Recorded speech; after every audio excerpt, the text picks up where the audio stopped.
Hey everyone, welcome back to Making Big Quilts in a Small Space. Today we're going to talk a little bit about tension. Tension on a long arm machine, tension on any sewing machine can create huge problems for you. And in particular, we're going to talk a little bit about tension and tension fixes on the Qunique 19 and changing threads and using different threads and kind of some of my little time saving, I have to remind myself to do them sometimes, fixes for running into tension issues. So a couple of different things that we're going to start with, and I'm going to see if I'm going to roll this out of the way for a second. So we're going to go like this, and I'm going to bring the machine all the way up here. And so one of the things that we have to be really, really aware of is tensioning on the long arm and setting our upper tension dial to the right setting. But even more importantly, you have to make sure that that thread is actually in between those discs. So there's two little metal discs. And in these two, in between these two little itty bitty metal discs here, I'm going to see if I can zoom in real quick. There we go. So see how that thread goes between those two discs? If you don't snug it in there, and I'll show you what I've done in the past, then it rides on top. And no matter how you adjust your dial here, it'll be as if you didn't change anything at all. It doesn't resolve any problem. So that's a super, super important thing.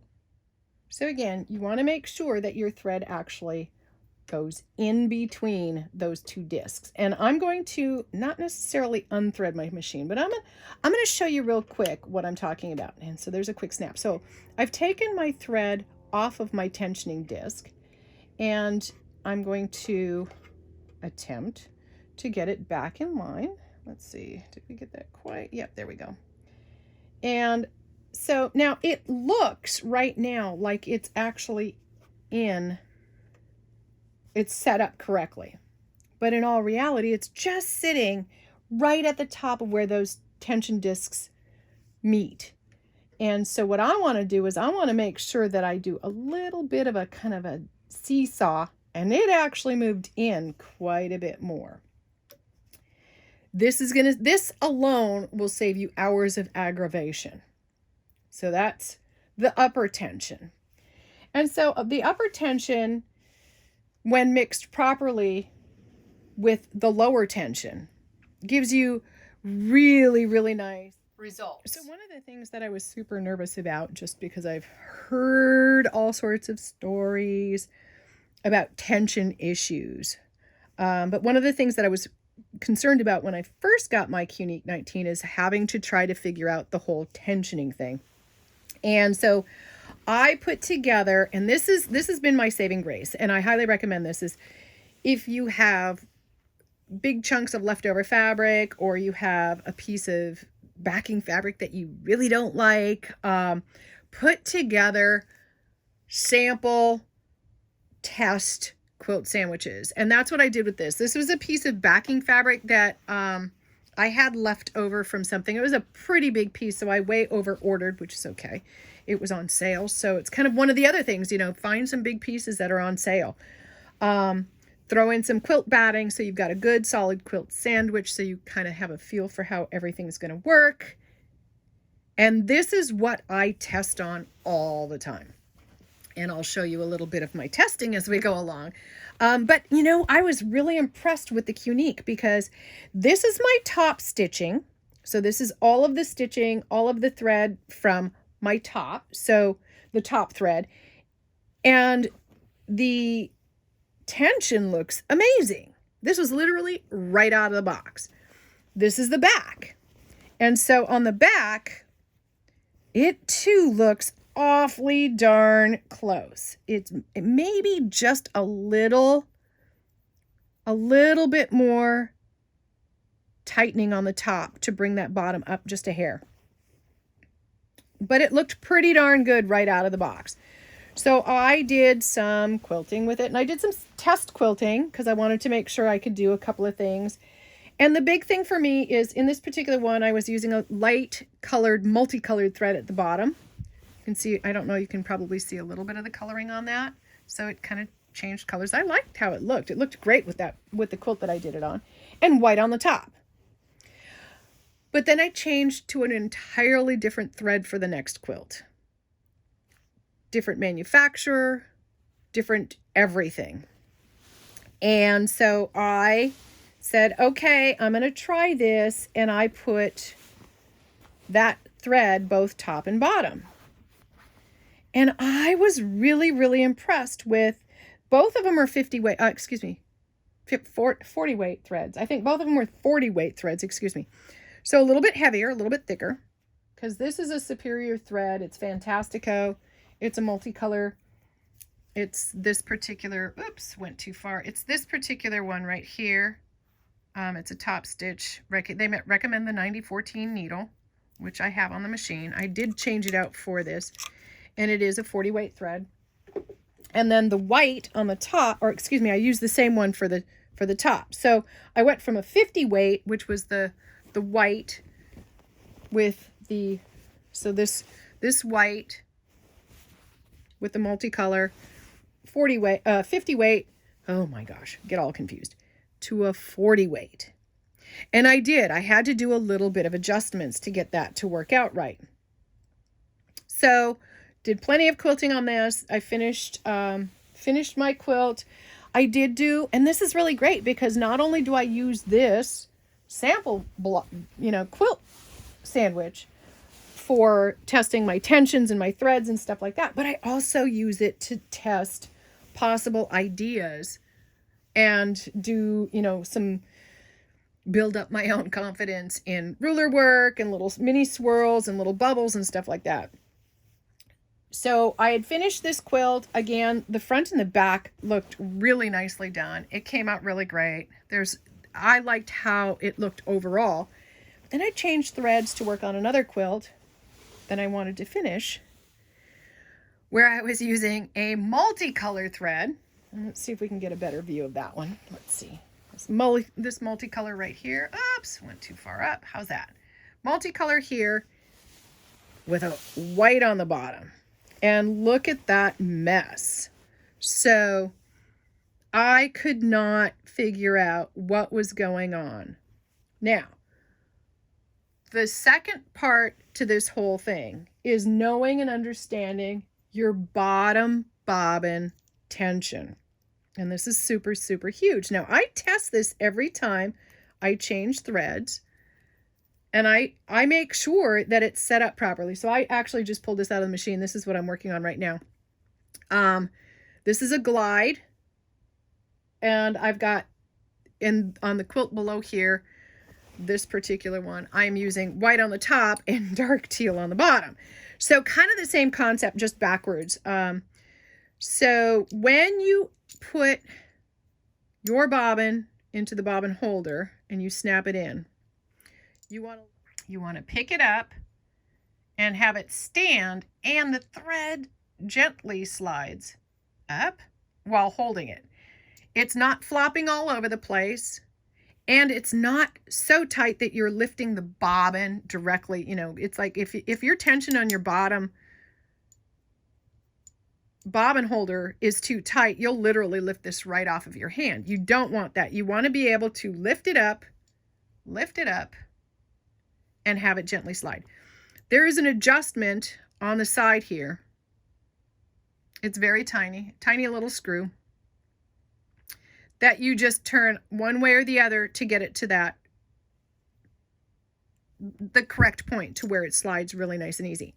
Now, what was really interesting is on the bottom bobbin on this one, the white thread, it did exactly what I just showed you. It worked perfectly fine. What the heck was going on? Why couldn't I get this to work? I ended up testing, trying, and look at how loose that is. Look at how loopy that top thread is being pulled through, and it's not snugging up with the bottom thread and making a nice, neat, I don't know if you can see this one right here, but it's super, super loopy. and I had my upper tension the absolute tightest. I couldn't go any tighter. I couldn't make it any tighter. And I'm like, what is going on? And then it dawned on me that I may not have actually made sure that that upper tension was not snugged in between those two discs. Sure enough, I snugged it in there, and voila, it worked beautifully after that. And you can kind of see right down here where this is where I finally figured it out and went, oh my gosh, this is my fix. Where it's snugged up, it's not as loopy as what it was over here. It got better over here, and it's pretty close to being dialed in here. You could still see a little bit of that color popping through. I had to do just a real fine adjustment on that, but there's a big difference between this mess and this. So I ended up finishing that quilt. It came out great. It looks fantastic. And I had to make a couple more changes, and I had to go now to the white on top with the dark teal on the bottom.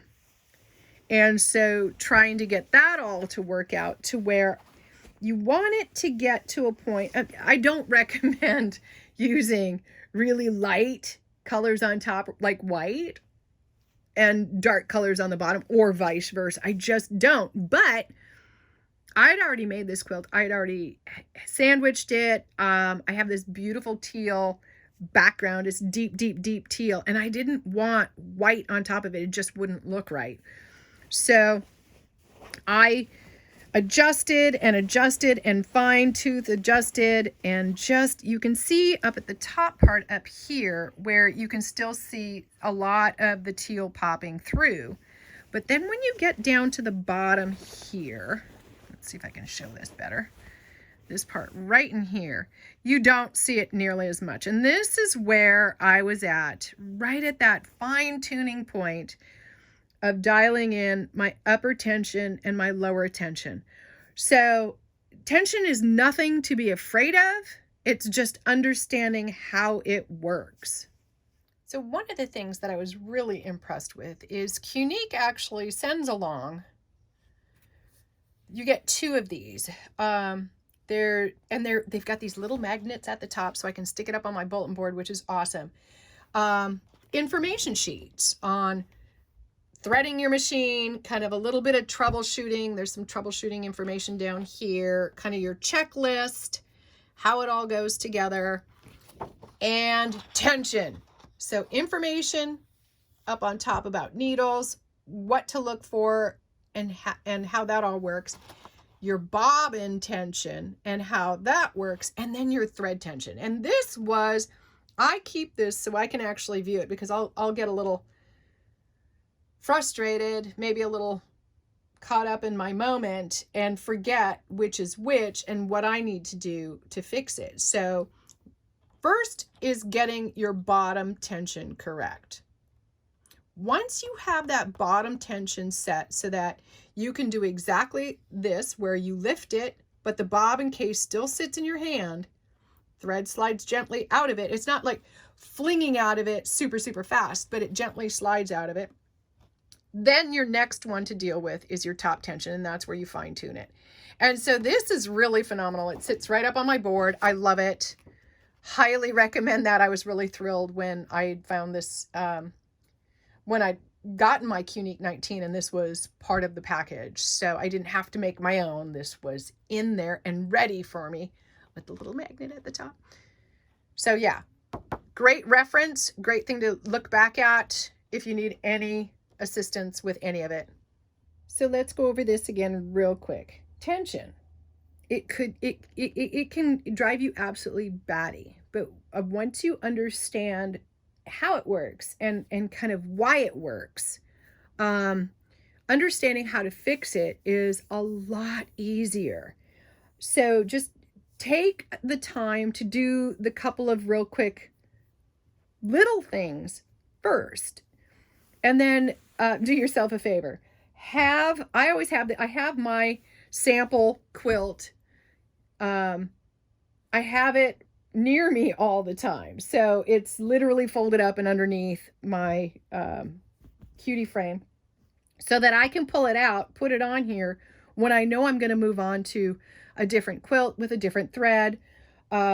I kind of have a tendency of going back and forth between a couple of different threads. I really like Glide. I like kind of that shimmer, that little bit of sheen on some things, not on all things. But I also really love Aurifil. So I use the Aurifil a lot. That's a 50 weight. The Glide's a 40 weight. Now, it doesn't seem like it should make that big of a difference, but it can. And then also the fabric, how the fabrics handle the threads, and your quilt batting and how your quilt batting handles threads. So highly recommend just going out if you get a chance to run to the fabric store. Check out the clearance bin and see what you can find in something. I like the lighter colors because it shows, it really, really shows when you run into problems. And I try to go with something that's really a real subtle pattern, maybe tone on tone, but really, really light. And set yourself up with a practice quilt sandwich. It's actually kind of fun, and I may actually turn this into a throw when I'm all done with it. I still have a ways to go on this one, but great for practice, great for working out designs, design concepts, ideas, patterns, thread tension. And there you have it. That's my little snippet on thread tension and kind of what I've run up against a couple of times in using the Qunique 19 on the cutie frame with different threads. Thanks for joining me, and I hope this video on tension on the Qunique 19 helps you along your journey with quilting.